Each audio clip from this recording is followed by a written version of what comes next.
Hey, look, sorry about that. The video failed. I got to get it right. Hold on, because it's still going. I don't want to lose it. I got to get that fixed on my camera. But listen, and y'all see that in the background? See the horse in the background? That's that same boy, that same young fella that was riding in the street. He's over here, so that must be his horse. He's not the guy I was just telling you about. This little boy is just actually enjoying riding his horse on the beach. This is the kind of activity we got to get for so many of our children. That's a business opportunity.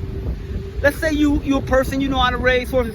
You can set up something where maybe you get horse rides for all the kids. Of course, you got to remember, make everything affordable so that all kids can afford it. Don't just make it so that only wealthy people can provide their children with the luxuries and the fun things in life. When I was a little boy, I didn't have that. My dad worked for the Big 3. And that was a good job back then, but it wasn't a great job. It wasn't like we could pack up and go over to Disney World, and we couldn't do that. We didn't have the money for that. They didn't pay us that. So then, like Disney World, for those that may not have known, I think everybody generally knows about it, but just in case you don't, Disney World is a big amusement park, a big resort. Primarily, the purpose of it is for children.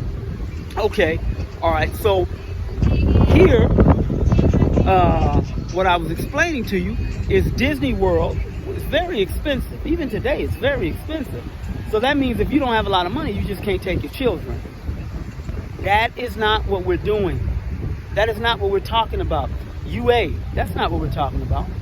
No, what we're talking about is creating the opportunity for all children, all families, to be able to live a prosperous and happy, comfortable life. And don't let people confuse you. Don't let them confuse you. I'm going to do a video later where I explain to you who invented work, the concept of work. Where did it come from? Wage earners, you know, the labor force, salary. Where did it come from? We're gonna talk about it. So I just want you guys to know that this is beautiful. This is beautiful. We're here living it. Now, again, business opportunity. You get some horses or horse and buggy, carriage, boat ride, whatever. And you come and you take the people out and let them enjoy. Let them ride a horse. Let them be pulled in a carriage. Let them ride on the ocean in your boat. There's some people doing that here now. I'm going to turn the camera around. You can see a boat taking off, and it's going to an island. Look, in the background, I don't know if you can see it because the sun is in my eyes, so I can't see it. But in the background, there's an island back there. And right now, there's a boat. I don't know if you can see it in the background, but it's taking people over to that island, and I don't know if they have dinner or lunch or whatever. One day we'll do that. But what I'm saying is, this island it's an opportunity. It's for you to have a boat business that takes tourists around, and the local people, when they bring their children here, you can have some horses that ride them up and down, a carriage is a boat ride. But you understand, the point is, when you create whatever business you create, keep in mind that no, it's about helping the people. It's about helping the society. It's not about self-enrichment. That's wrong. It's wrong. That's capitalism, a capitalistic view, and that it's okay for everybody else. Well, you know, let the market decide. The market is going to decide whether it's supply and demand. And if it's a low supply, then the cost has to go up because there's a high demand, low supply. No. You do not have to have that point of view. That is a philosophy, an ideology. You understand? You don't have to have that. And don't let the people, those people who want to spook you, you know, and tell you, oh, you talking about socialism, you talking about communism. No, you can name your economy whatever you want to name your economy. Do you understand that? You can do whatever you want to do. It's a myth. It's a mythology.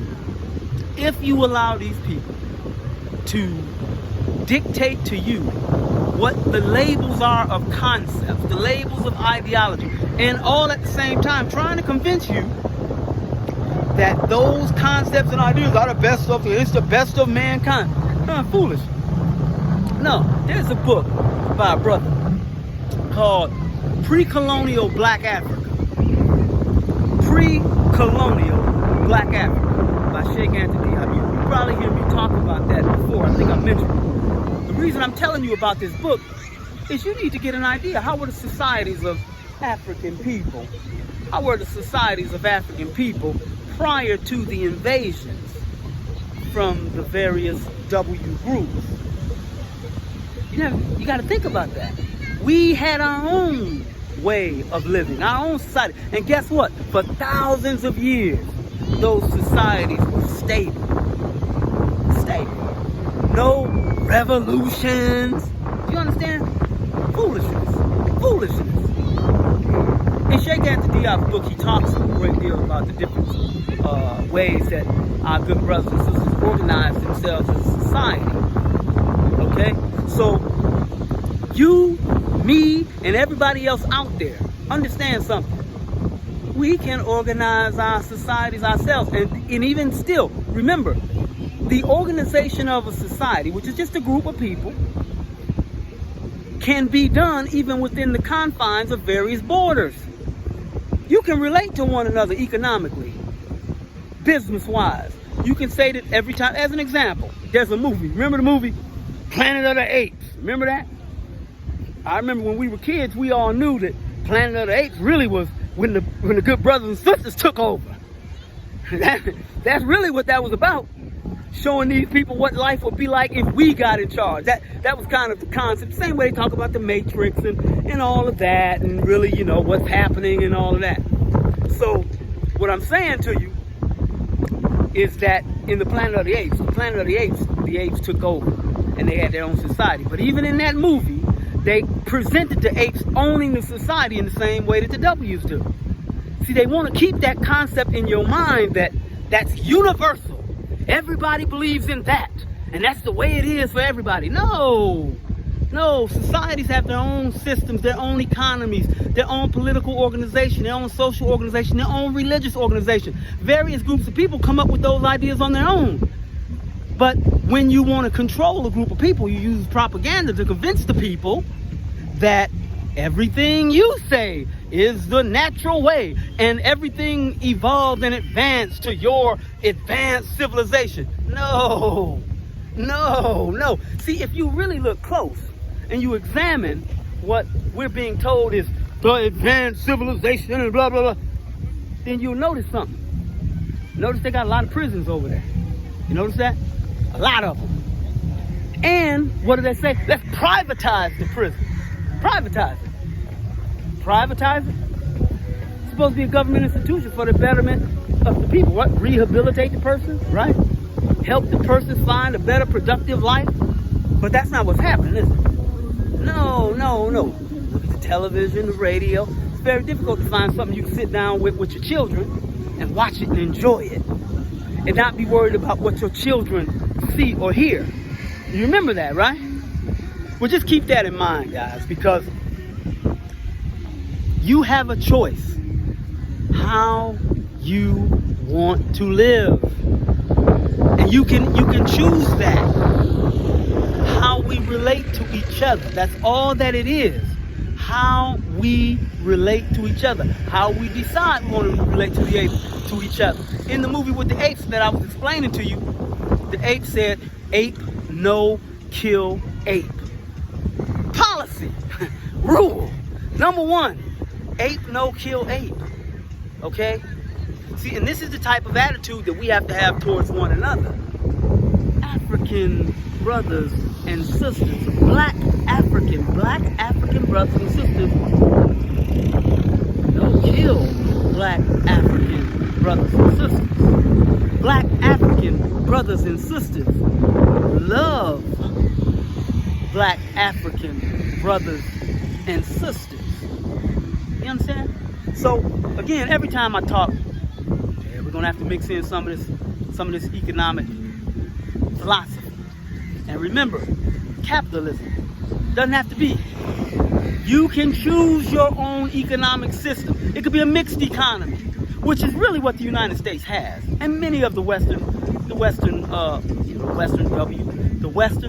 many of their societies are mixed. In other words, you're going to have individuals who come together and work together as either an individual or a group, and they what they call privately developed business. Private, meaning just the person, it's not the government. Then you have the government. Government, you know, social services, social aid. You understand? Providing food for those who may not have enough money to get a food supplement. Now listen, be very clear and understand. They demonize it when they need to get an idea over on you through propaganda. They demonize the government, say the government is bad, the government is meddling in our business. Don't you know and understand? You know it's there, it's clear to see, it's right in front of you. Who makes your roads? It's not private people, it's government. The government may contract with private people, but the government what? Makes sure that the roads are together. The government makes sure you have what? Electricity, water. You understand? The government. The government is the people. The government, they are the people. They have your military. It's them. They're doing it. But even them, don't misunderstand. They're not a group of people or some entity, some private thing. No, they're people. You understand? People. And those people come together and relate to one another in a way that says, no, we got a group of ideas and goals that we want. We're going to put that together for us, make sure we get it. And this is how we're going to do it. And then they interact with one another. I was telling a brother the other day, because this point, I didn't mean to go on like this, but let me just get something clear.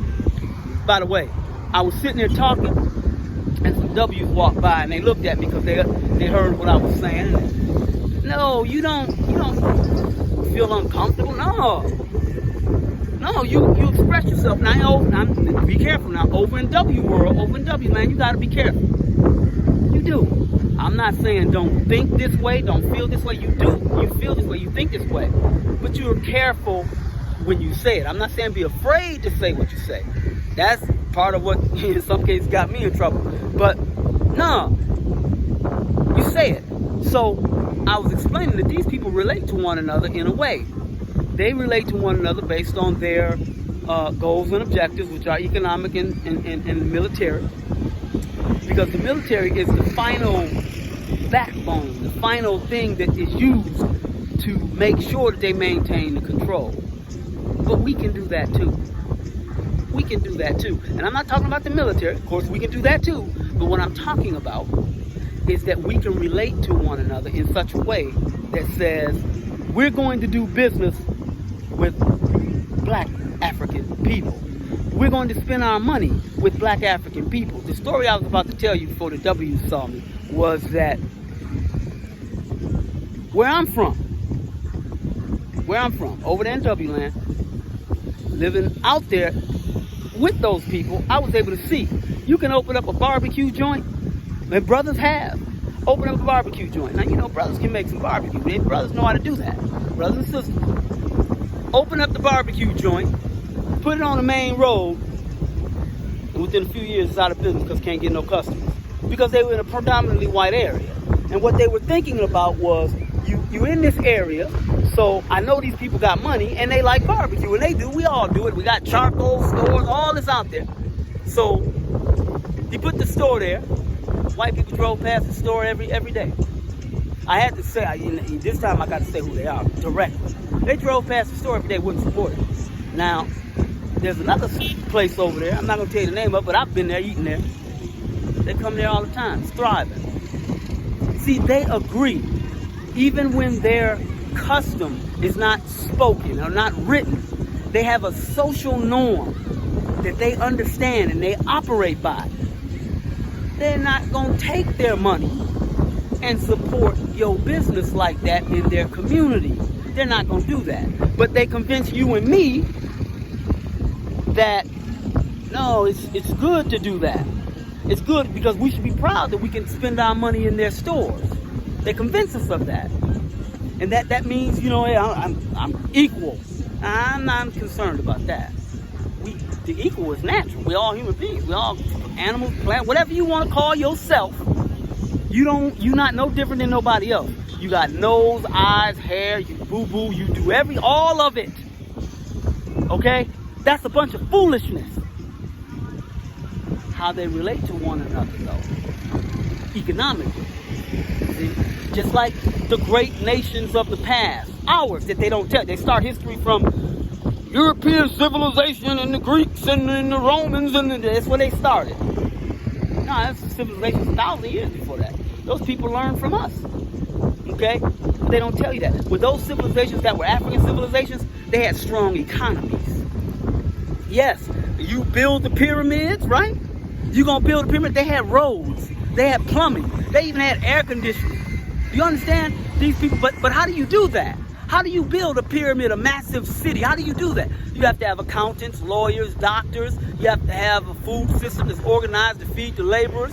You have to have a means for the laborers to sleep at night and live. You have to have all of that in place, which means you have to organize your society. And you determine, well, how long are we going to work or how long are we not going to work? Are we going to work 10 hours a day, 12, or how long are we going to get for lunch? Do you understand?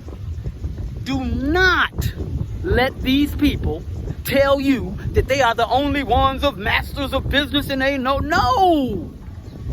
All right, look, I got to go. Everybody's waiting on me. But listen, I love you guys. Man, that's real. Ooh, hooroo. Ooh, hooroo. Ooh, hooroo.